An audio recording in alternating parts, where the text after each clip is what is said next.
আজকে এখানে যারা উপস্থিত হয়েছেন আপনাদের সকলকে গণ অধিকার পরিষদের পক্ষ থেকে শুভেচ্ছা জানাচ্ছি। আমাদের দেশে খেটে খাওয়া মানুষ, রিক্সা চালক, শ্রমিক, সিএনজি চালক, তারা কতটা অবহেলার শিকার সেটা আমরা সকলেই জানি।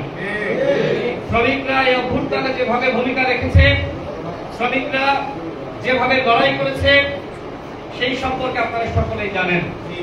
মোহাম্মদপুরে আমরা দেখেছি লুঙ্গি পরে কাঁচা মেরে যারা আওয়ামী লীগের দিকে, পুলিশের দিকে ঢিল ছুড়ছিল, তারা কারা?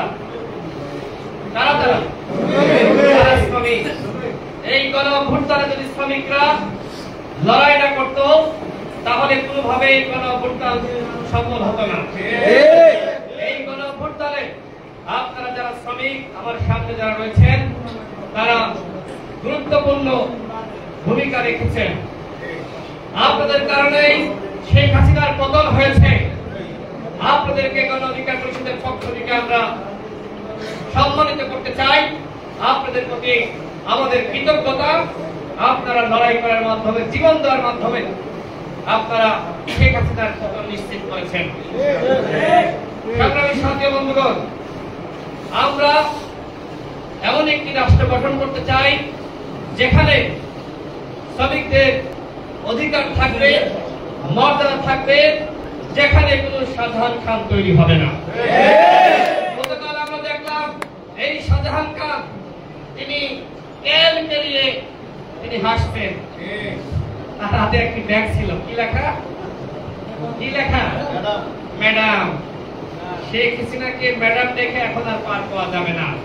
এই ম্যাডাম তোমাদের রেখে পালিয়েছে, সুতরাং ম্যাডাম দেখে আর পার পাওয়া যাবে না, রক্ষা হবে না, তোমাদের ফাঁসি হবে। শ্রমিকদের সাথে বেইমানি করেছো, বিভিন্ন ইউনিয়ন খুলে তোমরা শ্রমিকদের টাকা লুপাট করেছো। শাহজাহান খানকে গ্রেফতার করা হয়েছে, কিন্তু মশিউর রহমান রাঙ্গা, এই রাঙ্গাকে এখন পর্যন্ত গ্রেফতার করা হয়নি। এই রাঙ্গাকে ধরে জামদাবেরি পরিয়ে ওই আন্তর্জাতিক অপরাধ ট্রাইব্যুনালে হাজির করতে হবে।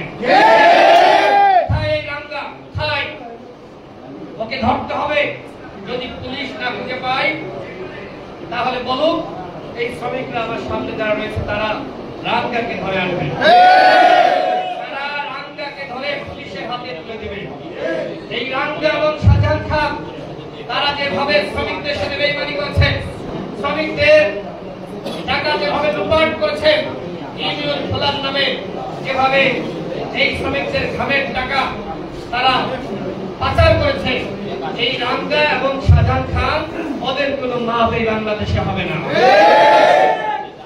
আরেকটি কথা আপনাদেরকে বলতে চাই, আওয়ামী লীগকে নিষিদ্ধ করা উচিত না? আপনারা বলেন। হাত উঁচু করে দেখান। আওয়ামী লীগকে নিষিদ্ধ করা দরকার? আপনারা কি একমত? এই যে আজকে আপনারা রায় দিলেন, এই রায় 5 আগস্ট আপনারা দিয়েছিলেন, বাংলার মাটিতে যারা গণহত্যা চালিয়েছে এই আওয়ামী লীগ কোনো রাজনীতি করতে পারবে না। আজকে আমাদের প্রধান উপদেষ্টা বিএনপির ঘাড়ে বন্দুক রেখে আওয়ামী লীগকে পুনর্বাসিত করতে চায়। বিএনপি কোনো লিখিত স্টেটমেন্ট দিয়েছে? তারা কি বলেছে যে আওয়ামী লীগ আগামী নির্বাচনে অংশ নিতে পারবে? লিখিত স্টেটমেন্ট আছে? বিএনপির দু একজন নেতা হয়তো অনেক কথা রাজনৈতিক বক্তব্য দিতে গেলে চলে আসে। সুতরাং সেই কথার উপর ভিত্তি করে যদি আমাদের প্রধান উপদেষ্টা বলেন আওয়ামী লীগ আগামী নির্বাচনে অংশ নিবে, আওয়ামী লীগকে নিষিদ্ধ করা হবে না, তাহলে আমরা ডক্টর ইউনূসের পদত্যাগের দাবিতে আন্দোলন করব। আওয়ামী লীগকে বাংলার জমিনে রেখে কোনো নির্বাচন হাতে দেওয়া হবে না। কথা স্পষ্ট। গণহত্যা চালিয়েছে, আমরা রায় দিয়ে দিয়েছি, গণ অভ্যুত্থানের মাধ্যমে আওয়ামী লীগ কোনো রাজনীতি করতে পারবে না। বিএনপির মহাসচিব বলেছিল যে আমরা রাজনৈতিক দল হিসেবে আওয়ামী লীগকে নিষিদ্ধ করার সিদ্ধান্ত নেবে জনগণ। আর জনগণ কারা? আপনারা। জনগণ তো রায় দিয়ে দিয়েছে। সুতরাং মির্জা ফখরুল কাছে যদি আপনারা সাংবাদিক ভাইয়েরা আপনারা যদি প্রশ্ন করেন যে আপনারা আওয়ামী লীগকে নিষিদ্ধ চান কিনা, এই প্রশ্ন করাই উচিত না। তিনি একজন নেতা, অনেক আন্তর্জাতিক চাপ রয়েছে, তাকে কৌশলে কথা বলতে হয়। আমরা আন্তর্জাতিক কমিউনিটির সাথে আমরা মিটিং করি, উঠা বসা করি, তারা কেউ আওয়ামী লীগের নিষিদ্ধের পক্ষে না। সেই জায়গা থেকে বড় একটি রাজনৈতিক দল, তাদের মহাসচিব হয়তো কৌশলে তিনি তার বক্তব্য দিতে পারেন, তিনি তো বলে দিয়েছেন যে জনগণ সিদ্ধান্ত নেবে। তাহলে জনগণ যে সরকারকে সমর্থন দিয়েছে, ডক্টর ইউনূস নিজেই বলেছে যে এই সরকারকে সমর্থন দিয়েছে জনগণ, আর আমাদেরকে নিয়োগ দিয়েছে ছাত্ররা। জনগণ সিদ্ধান্ত দিয়েছে নিষিদ্ধ করেন, কিসের দল বাহানা? বিএনপি জামাত গণ অধিকার পরিষদের ঘাড়ে বন্দুক রেখে আপনারা যদি মনে করেন আওয়ামী লীগকে পুনর্বাসিত করবেন, তাহলে দেশের জনগণ আপনাদেরকে গ্রহণ করবে না। আপনাদের পদত্যাগের দাবিতেই জনগণ আন্দোলন শুরু করবে। গণহত্যা বিচারের আগে আওয়ামী লীগ ইলেকশনে যাবে, বাহ, মেনে নিব না। এইসব ফাইজলামি কথাবার্তা বন্ধ করতে হবে। ইতিমধ্যে আমরা দেখেছি যে এই বিষয়ে দেশের জনগণ তারা খুশি উঠেছে। মির্জা ফখরুল ইসলাম আলমগীর ইতিমধ্যে বলেছেন যে আমরাও চাই না হাসিনা ফিরে আসুক। তার মানে কি? তার মানে প্রধান উপদেষ্টার বক্তব্যের প্রেক্ষিতে তিনি বলেছেন ওই আওয়ামী লীগ আবার ফিরে আসুক, সেটা বিএনপি চায় না।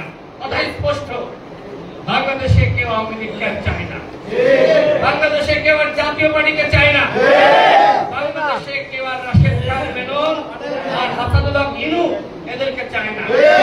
ইনু গতকাল কি বলেছে? হাসেন আনন্দ করেন, কত বড় ফাজিল, এতগুলো মানুষকে হত্যা করলো, হত্যার মাস্টার মাইন্ড, আর ও মানুষকে হাসতে বলে। কালকে জনগণ কোথায় ছিল? ওরা তো ডিম মারা দরকার ছিল, দরকার ছিল না? কথা বলার পরে ওরা ডিম নিক্ষেপ করা দরকার ছিল, জুতা নিক্ষেপ করা দরকার ছিল। কিভাবে কথা বলে? ওদেরকে জামায়াত করা হচ্ছে জেলে, দেখেন নাই? কত সুন্দর কোটি পরে এসেছে, নাদুস চেহারা, মনে হচ্ছে যে বিয়ে বাড়িতে আসছে।